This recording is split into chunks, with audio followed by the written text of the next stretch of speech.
Hey, what's going on, guys? In this WoLongFallenDynasty build video, I'm going to show you a new game plus high damage fire DPS build using the Red Emperor Gray set. This is a build designed to inflict targets with damage over time from both poison and fire, using the game's built-in system to extend the burn damage over time by using poison.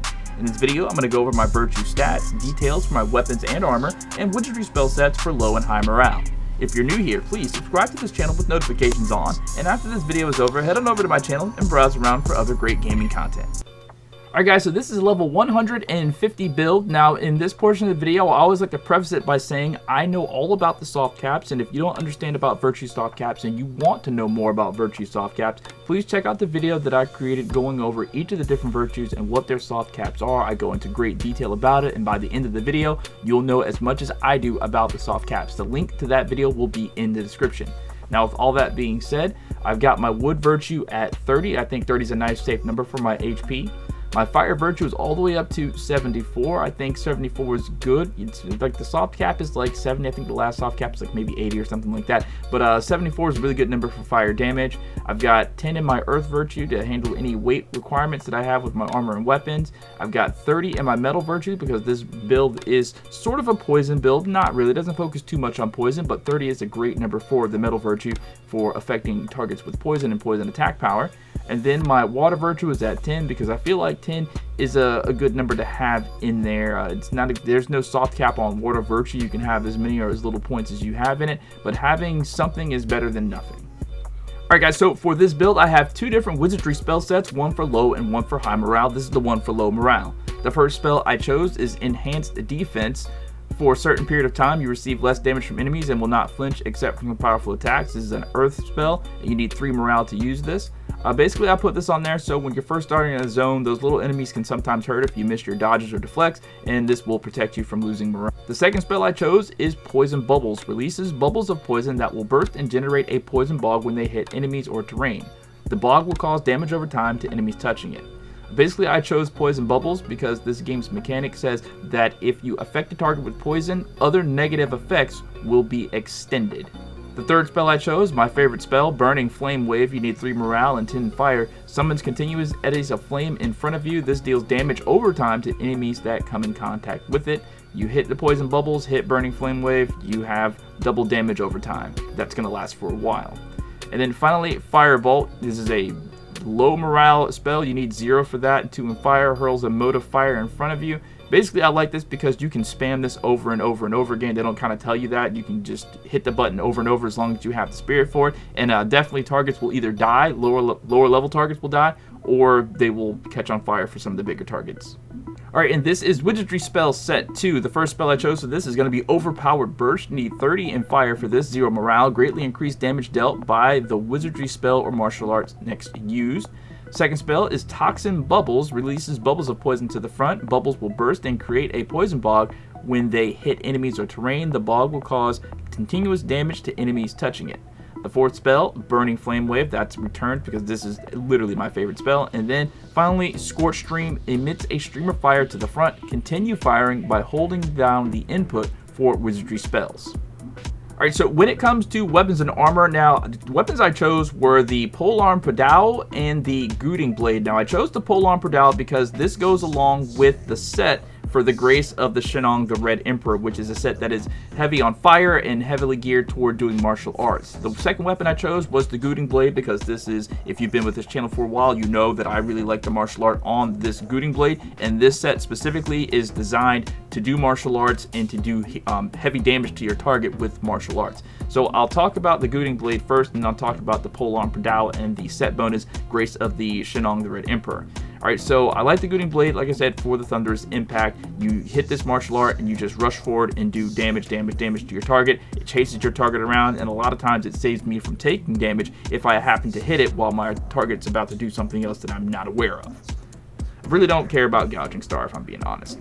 Now, the specific skills that I have on the Gooting Blade, we've got Slow on enemy upon martial arts, spirit damage to enemies with burns, and then negative effect duration on enemies plus 2.7%. Now over on the pole arm pedal, this is a 5-star item grace weapon that goes along with the Grace of the Qinglong, the Red Emperor, right? And the Grace of the Qinglong Red Emperor has these stats. Spirit gain from normal attacks is plus 3.5%. Fire phase spell spirit consumption is minus 2.5%. Martial arts spirit consumption minus 2.9%. You've got Berserker's Might upon deflection. Applies Berserker's Might to the user upon a successful deflection, increases damage dealt to enemies, but also increases damage taken from enemies. So that sort of goes along with the Wizardry spell set that I have for this build. And then we have Subtlety of Fire Phase. Requires a fire virtue of 70 or greater to activate. When you hit an enemy with a martial arts attack, you will gain up to 5 stacks of subtlety for fire phase. Subtlety of Fire Phase says each stack increases HP damage dealt with martial arts. Now over on the pole-arm pedal, the individual skills that I have for this weapon, I've got martial arts spirit consumption minus 2.6%, spirit damage to enemies with burns plus 4.1%, flame attack power, and spirit vulnerability on enemies upon martial art. Applies spirit vulnerability to the target upon a successful martial arts hit, increases the amount of spirit depleted by enemy attacks. Alright, so when it comes to ranged weapons, both of these ranged weapons that I have share the Grace of the Qinglong, the Red Emperor, and to get the full set bonus of Qinglong, the Red Emperor, you're going to need at least 6 items, weapons, armor on your character that all have Grace of the Qinglong, the Red Emperor, so that's why I chose these two. On the specific weapon skills, bow spirit damage was kind of on this bamboo bow. Flame attack power I added. Negative effect duration on enemies was already there, so I kept it 2.8% there. And then enemy status effect accumulation, I added at 5.4%. And then on this bamboo crossbow 5-star, stealth was already on there and I couldn't change it. Flame attack power plus 19, I added that. Enemy status effect accumulation 5.7%, I added that. Positive effect duration, that was on there and I thought it was kind of good, so I kept it. And then toxin attack power I added for plus 19. Now when it comes to the individual pieces of 5-star armor that all have the Grace of the Qinglong, the Red Emperor on them, I had to sort of get a hodgepodge of armors, and I think that's exactly what you kind of have to do when you get Grace armor. So I'm not sure if you'll be able to get these specific pieces, but I'll go over my specific pieces and what skills I have on them anyway. Alright, so for the first 5-star Grace of the Qinglong Red Emperor set, I have the Taishan Bandit Bandana, hope I'm saying that right. Martial arts damage plus 3.6%. Haste upon wizardry spell, that's something that I added. Fire phase spell spirit consumption minus 2.4%. Poison accumulation on enemies, something I added, plus 8.1%. Flame attack power, I also added. On the Haishan Champion armor, this is a 4-star piece, but it also has the Grace of the Qinglong Red Emperor. Listen, I tried for hours and hours and hours on grind spots that drop the 5-star pieces to get a 5-star like chest piece that had the Grace of the Qinglong Red Emperor. It didn't happen. So maybe you have better luck. If you do, let me know down in the comments. And if you did have better luck getting this piece and you remember where you got it, definitely let me know that as well. Alright, so for this Haishan Champion armor, it got it at plus 8. The first skill on here, and I couldn't change it, it's spirit damage taken in desperate conditions, minus 5.8%, so I guess it's good to have that. Negative effect duration on enemies, plus 2.7%. And then this one I also added spirit damage to enemies with burns, and then burn accumulation on enemies. For my 5-star Wuhan Cavalry Gauntlets that also have the Grace of the Qinglong Red Emperor on them, I couldn't change ammo held max, so I guess it's good. Fire phase spell spirit consumption I chose. Poison accumulation on enemies I chose. And then power gain upon deflecting a critical blow was already on this, and I was like, you know what, that's pretty good, I'll keep it. And then we've got this one, another spirit damage to enemies with burns, 4.1%.